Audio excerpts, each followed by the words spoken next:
Literally, who could have known that?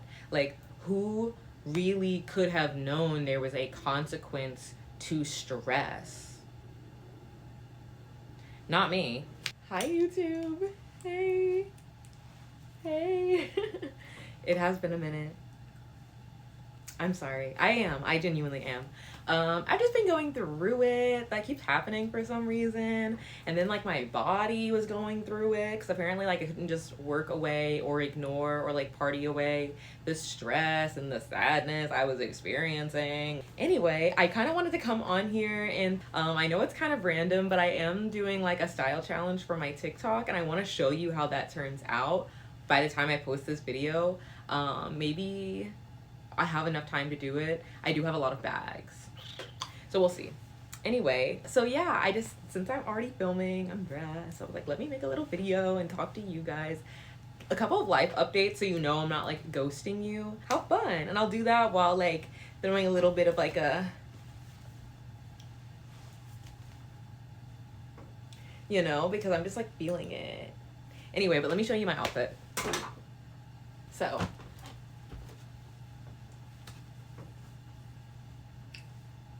Uchta.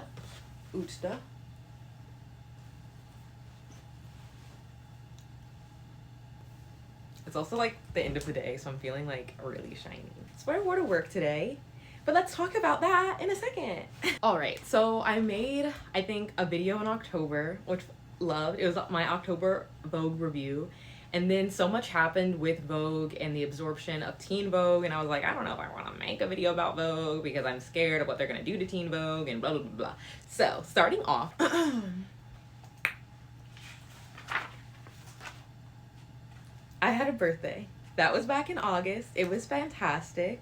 And then I broke up with my boyfriend like the week after. It was kind of mutual at that point. We'd broken up like a trillion times and we were like, it's not working out. But that was for like a whole bunch of other things that I'm not going to get into.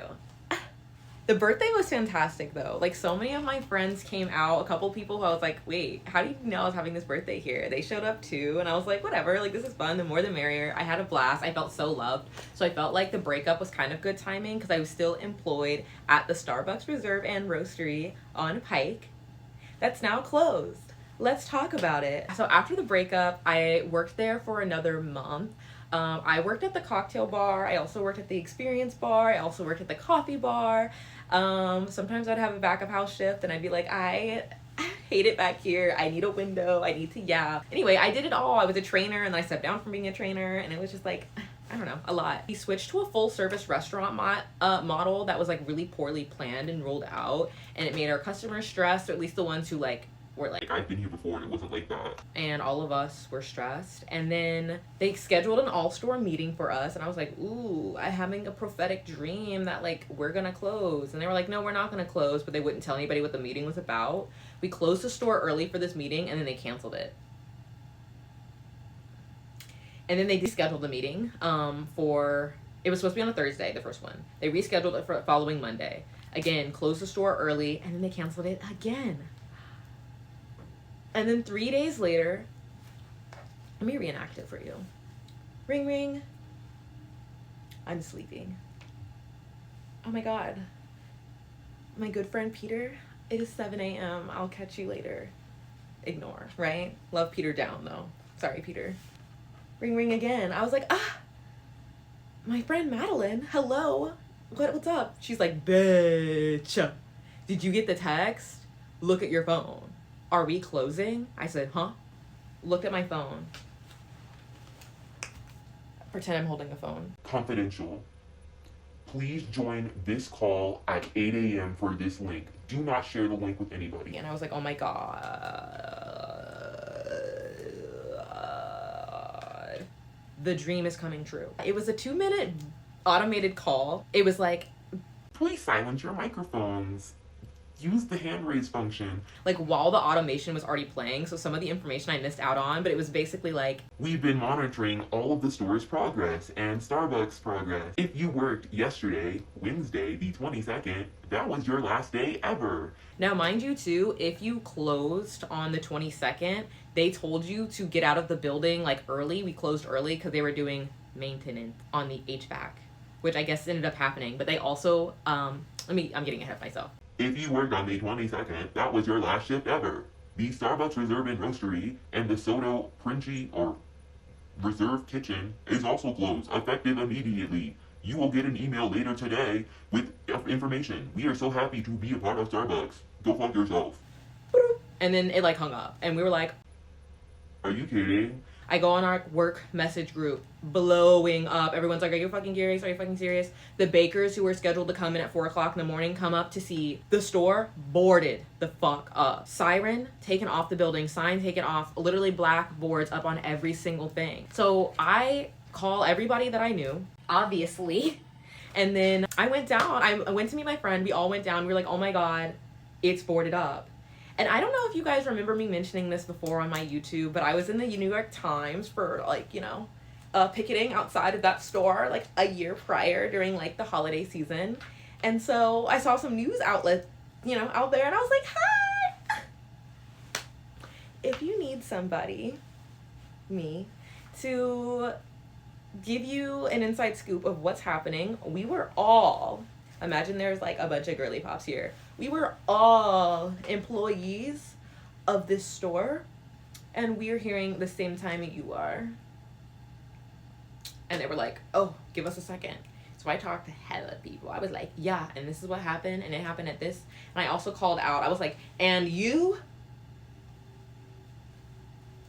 And they didn't put that in. So yeah, that was cute. And then we all got day drunk. We saw a manager there too. We were like, oh, T, how awful is this that it happened to us? And it got really sad later, but I spent the whole day like drinking, and it was great. Not that I would like recommend anyone do that, but like that was just a really crazy way for everyone to have lost their jobs. And there were like 200 people across 2 stores who lost their job that day, and that was like the beginning of an avalanche of stores just closing across the country, and like over 1,000 people lost their jobs, and I think there's going to be more layoffs. So it's actually really, really sad.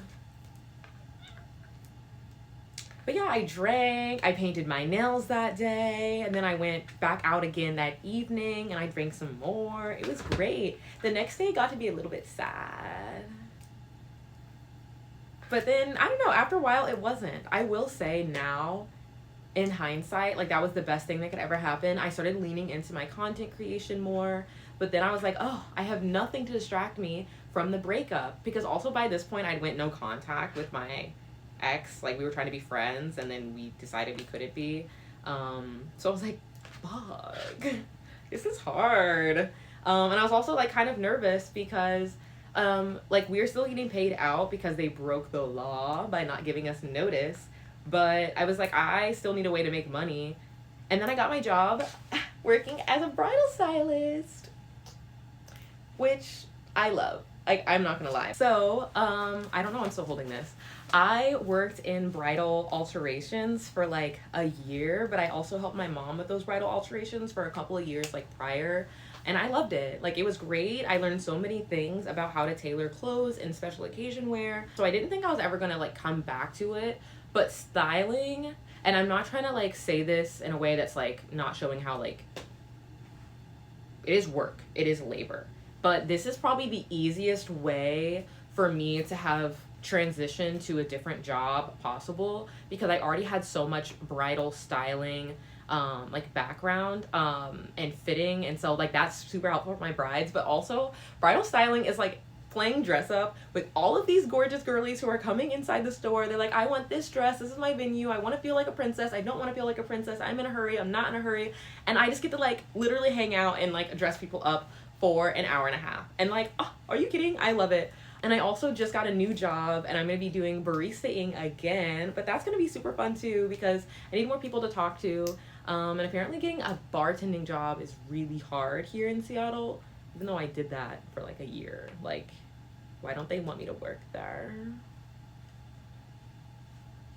It's fine. Anyway, something else that's been happening. So yeah, as that stress was trying to wear, and I was like, maybe I'll start like talking to more people again. I mean, I felt like I was ready to maybe start dating, because I was like, oh, you're going through this so many times, and what do I have to work on? Like, I was perfect. I am perfect. No, obviously there were things I have to work on. I will say my biggest takeaway is that if I think that your family is racist based off the things that you've told me and our first meeting with those people, I am literally not going to let you gaslight me into thinking that they are not, and that it's not going to affect our relationship in every single aspect. So, girlies, guys, gays, everybody, days, if somebody's family is against who you are fundamentally for like the way that you look, the religion you practice, the people you're into, literally just run. Why suffer? Because there's going to be someone who does not feel that way. I maybe have not met that someone yet, but I know that they exist because like we're in 2025. And I also just want to say too, before the like, oh, don't play in the snow. I wasn't. Okay? I wasn't. Let that be known. Anyway, so yeah, I started talking to someone and we talked like pretty regularly, and then they were like, actually, I'm way too busy and like, you need to know that and leave me alone. I was like, what the? Like, that was out of nowhere. And I was like, wait, is this upsetting me? And then I was constipated for 3 weeks after. I think it didn't have anything to do with the boy. It didn't have anything to do with what I ate. It was literally the stress that I was trying to pretend wasn't affecting me. So I was constipated and I was crying a ton. And then like after the first week, I went to urgent care and they were like, here, have some Miralax. And I had to pay $60 for them to tell me to go buy my own Miralax. Like, and they were like, you could get an x-ray. And I'm like, I know I can't afford an x-ray. So, I mean, if my poop's that backed up, I need an x-ray, I'll just let it kill me because that'll be cheaper. But anyway, it didn't. Like, I'm all better now. I'm feeling more productive. I feel like life is worth living again. I'm excited to see my friends. Though, like, this will be my first Thanksgiving. Thanksgiving is next Thursday. It is currently Saturday. It's Saturday night as I'm filming this. And no, it's not. It's Friday. Time is still not real to me. This will be my first Thanksgiving I'm spending entirely by myself. Like, not in a relationship. Like, I don't have plans to go out with friends. So I might actually make a little vlog of what I do because I do not want to sit inside and be lonely anymore. I actually did end up going out with some friends on Thanksgiving, and boy, was that a time. Be alone. Not lonely. Just be alone. I might not go out and do anything with anyone, but me and the baby, oh, that was another thing I forgot to tell everybody, but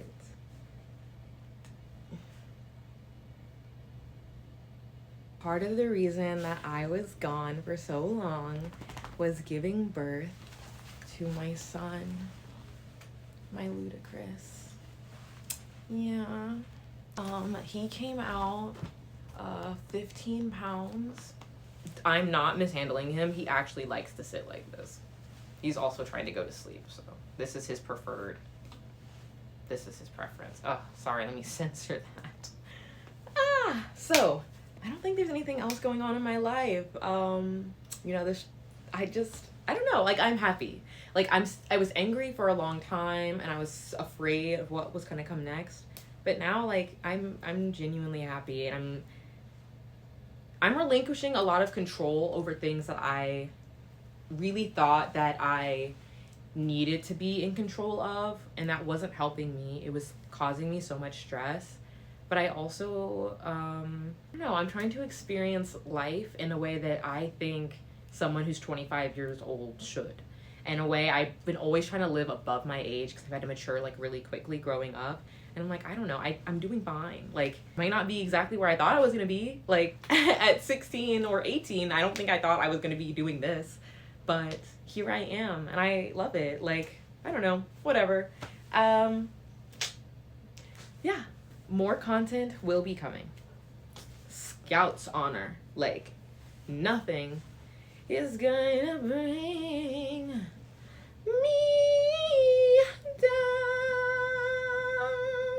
Luda should know his part. He was supposed to, I hope you're happy, bring me down. Oh my god. Wait, should I be a singer? Wait. Okay, actually just listen to that back and it ate. Okay, I'm gonna end this video here. Thank you so much for watching. Like, comment, share. I am gonna make everybody watch it anyway, so might as well just do it now. Okay, I'll see you in the next one. Thank you so much for watching.